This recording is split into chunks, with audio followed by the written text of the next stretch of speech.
Hi guys, and welcome to another video where today we're going to be attempting to predict the scores and results at week 12 of the Premier League season 2017-2018. If you want to see our thoughts and review of week 11, then have a look at last week's video. Of course, we've just come out of an international break now and back to the Premier League on the weekend. So our total scores on the doors at the moment after week 11. I'm on 76 points, and you, 75. Nathan, you're on 75 points, so very close now. So let's crack on with week 12.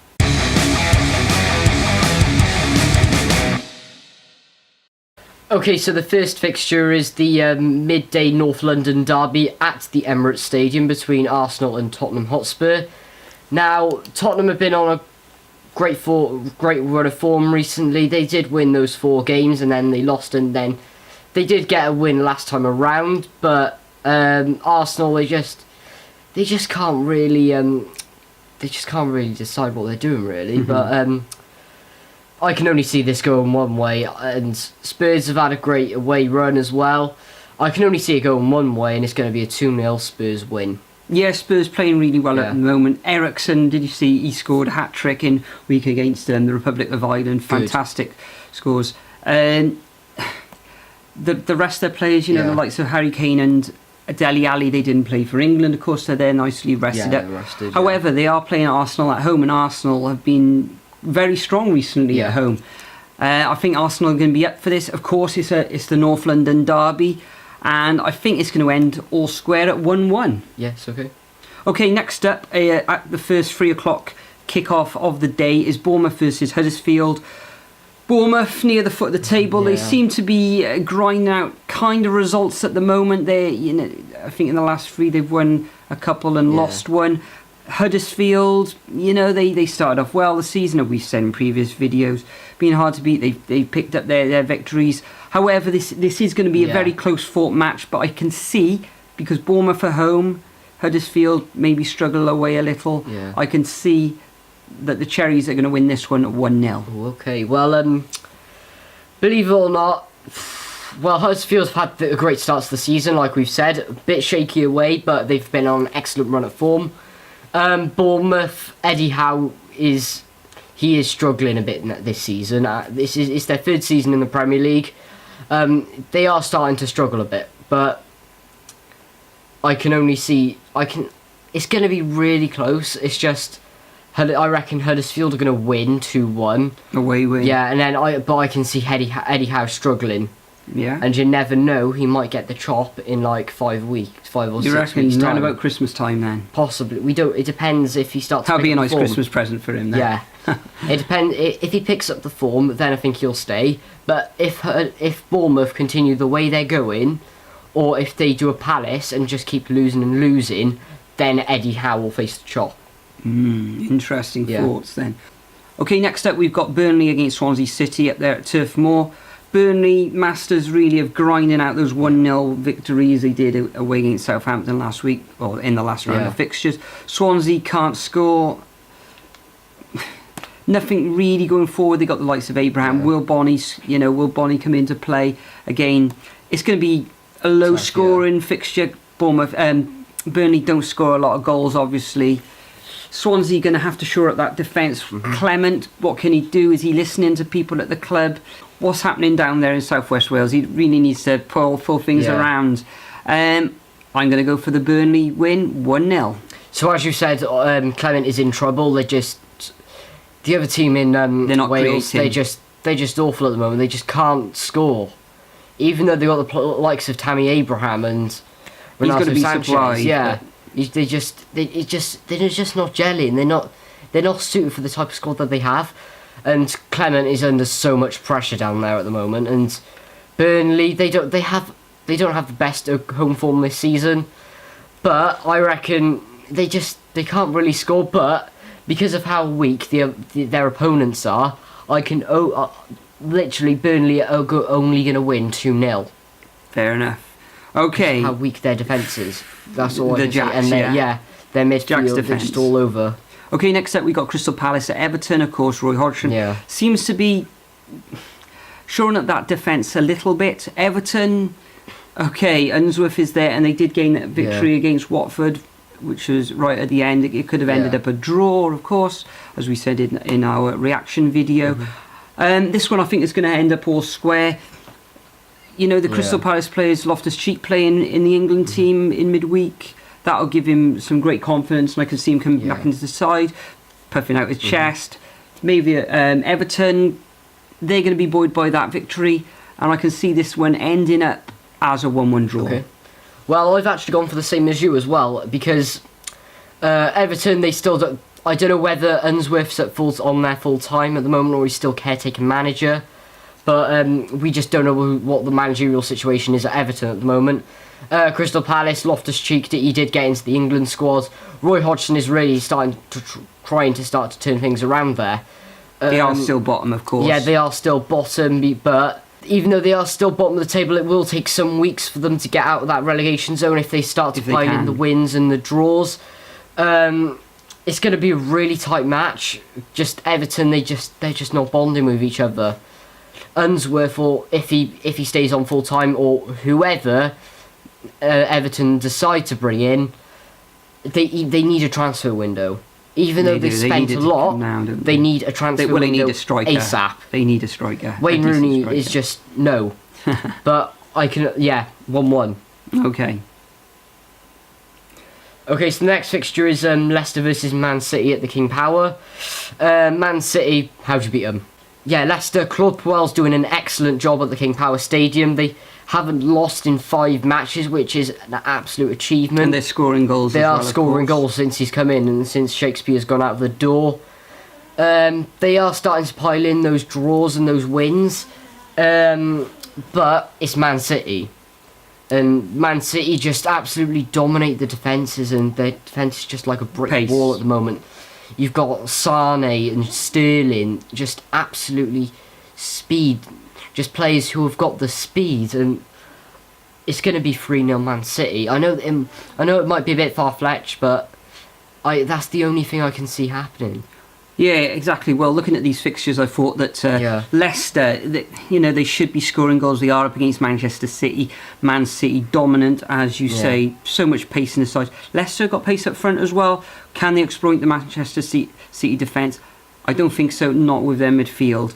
So I'm going exactly the same for you. I'm going for a 3-0 victory, away victory for Manchester City to continue their march to the title. Next up, we got Liverpool versus Southampton. Liverpool extremely strong at home, not the best away, of course. Southampton, they're doing okay, but they're not picking up those wins and victories now. You know, they lost at home against Burnley, where they should really have. Yeah, they should have. They should have. They should have ground out a draw at least. Yeah. Should have won. Liverpool, of course, they got Sahara's in great form, fantastic player. You know, the amount of shots he gets off in that box. He's their main man at the moment, Salah is, and I can see Liverpool winning this one 2-0. Well, Liverpool have been really strong at home this season, and Southampton, they haven't been the best. Pellegrino he's trying to get his grips with English football at the moment, but it's going to take a while for him to get used to it. And yeah, he has been doing rotations, which isn't really right for the Premier League. He's not putting out his strongest squads each week. Even though Pep Guardiola does rotate. Yeah, a washing line, really. Or? Yeah, but he does have the squad depth, Pep Guardiola. That's the thing. Whereas Southampton, they don't really have the squad depth. Who do they bring in? Like, you're playing Shane Long the one week, then you're playing Manolo Gabbiandini the other. You don't know who to put in. You got Cedric, Van Dijk. You don't know who's going to play for him. But Liverpool just strong up front. Salah has been playing absolutely amazing, but I can only see this. It's going to be close, but it's going to be 1-0 to Liverpool. Okay, moving on to the next fixture. We got West Bromwich Albion against Chelsea. West Brom have lost their last 3 fixtures. Pulis, okay, he likes, they got quite a defensive team. They don't really attack and destroy teams at all. It's particularly this season. He has done well the past few seasons, of course, where they do finish in the Premier League. However, they're coming up against a Chelsea team who are doing, reasonably well. They've won their last. They're up there. They're in the top 4. Yeah. They've won their last 3 matches, of course. I can see them going away and actually gaining victory. It's going to be tight, and I think they're going to come away with a 1-0 win. Maybe Morata will get that goal, hopefully. So, well, as you said, Pulis, he's known for playing boring football, as I call it. Just West Brom are really defensive, but Chelsea's attack, I just think, is going to dominate their defence, really. But because of West Brom's mentality and how they play their football, I can only see Chelsea getting the 1 goal in the match. Yeah, it's going to be tight. Because Pulis, no matter what, he parks the bus and then puts the one at the top. A couple of double-deckers there, yes. A couple of double-deckers, like Jose Mourinho most weeks.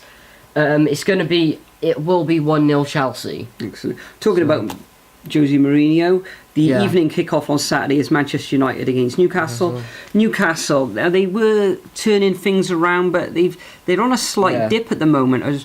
Losing the last couple of games. Manchester United, they're not scoring the goals. Lukaku's not firing, but the fixtures now, they're turning around. They look on paper to be a lot easier. However, I don't see them scoring a lot of goals. Newcastle, striker-wise, there's nobody really there to put the ball in the back of the net either, and I can see this one being a 2-0 victory for Manchester United. I think they'll get Lukaku will come back into it and score a goal or two this weekend. Like Dwight Gale was just amazing in the Championship last season. It's just he didn't really perform. Yeah, he's done a little bit of Crystal Palace, but on the whole, he's not really a machine in the Premier League. I don't think he's a Premier League standard player. I think he should in January. I think Newcastle should get rid of him. And he should go to a Championship side. Possible. But personally, I don't think he should come to Cardiff. Personally, in my opinion. Right, okay. But Man United, they have got these easier fixtures coming up, as you said. Now, as the international break has been and gone, I do believe Lukaku will get back to scoring a lot more goals, and you've got Rashford, and he's there with his pace. Martial, when he comes back on, superb player. He comes on, scores for fun. Then, really, maybe he should start. Like you said, I'm going to go with a 2-0 victory to Man United. I was thinking 3-0 for this one, but no. Looking at how they've done recently, I think it's going to be 2-0. Newcastle's midfield and defence are actually quite stronger than other teams, where it's just their attack that they need to sort out, just like teams like Brighton. That's right. Okay, moving on to the only Sunday fixture of the weekend. We've got Watford up against West Ham. Now, Watford have lost their last 3 matches, even though it seems to me that they've been playing fantastically well. And West Ham, Moyes has come in. He's brought in Stuart Pearce as well. I've heard that they're having double training sessions. They've had the international break as well. I'm not sure. I haven't really gone through their squad to see who has actually been out on international duty, but the players that he's had the time to work with. So I can actually see them coming away with a draw at Watford. Watford, well, you say that. I think they've had that time together. He's going to turn it around. Well, maybe not turn it around. Will they escape relegation or not? I don't know. But he's come in. I think they're going to hit the ground running, and I think they're going to come away with a draw at Watford. Well, I've gone to the complete opposite of you, and I reckon that Watford are going to absolutely dominate this game. Watford have been really dominant at home this season. I know the pace and they have in past seasons. They've got a lot of pace, and I believe David Moyes has not had the chance to develop his squad yet. Well, David Moyes needs a transfer window before he starts to win those games. And all the way through this season, I can see David Moyes being on the constant pressure. And like I said, if I could change my predictions now for the whole season, then I put West Ham in the bottom 3. Well, they're going to lose, are they, all the time now? I reckon they're going to lose a lot more games. The thing is, I think getting rid of Slaven Bilic was okay, like I've said in other videos, but David Moyes was the complete wrong decision for them, and I think they should have kept Slaven Bilic. So I reckon that Watford are going to once again pick up their form, and I reckon it's going to be a 2-0 victory to Watford. Interesting stuff. Okay, so the final fixture is on Monday night between Brighton and Stoke at the Amex. Now, Mark Hughes has been under a lot of pressure recently. They haven't lost in 2 matches. They obviously get the draw and the win.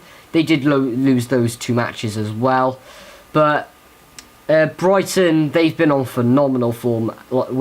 They haven't lost in their last 4 matches now. You've just got Pascal Gross. Murray is playing phenomenally. He is. He's coming to the fore at the moment. Been excellent. Will that continue though? I put him on my fantasy team, so please do. But Stoke are going to be really hard defence to crack. But I reckon Brighton, Glenn Murray, I reckon will score again. Pascal Gross assist once again. So it's going to be a 1-0 Brighton victory. 1-0. Well, I think Stoke are actually going to go away and come back with a point, and I can see this one being 1-1. Brighton, I think they've only lost once in the last 6. Yeah, they have. However, I think they're going to come up against a Stoke likes upsetting the apple cart for other clubs, don't they? And I can see them just grinding Brighton down on this one, and I can see, honours evened in this one, 1-1. Yeah, okay. Yeah. So that's it, guys. That's our predictions for week 12 of the Premier League season. As always, guys, I'm going to leave a template of the fixtures for week 12 in the description below. So all you need to do is copy and paste that into one of your comments, and the person with the highest score will have a shout out in the next video. But for now, guys, thanks for watching as always, and we'll see you in the next video. Bye. However, I don't see them scoring a lot of goals.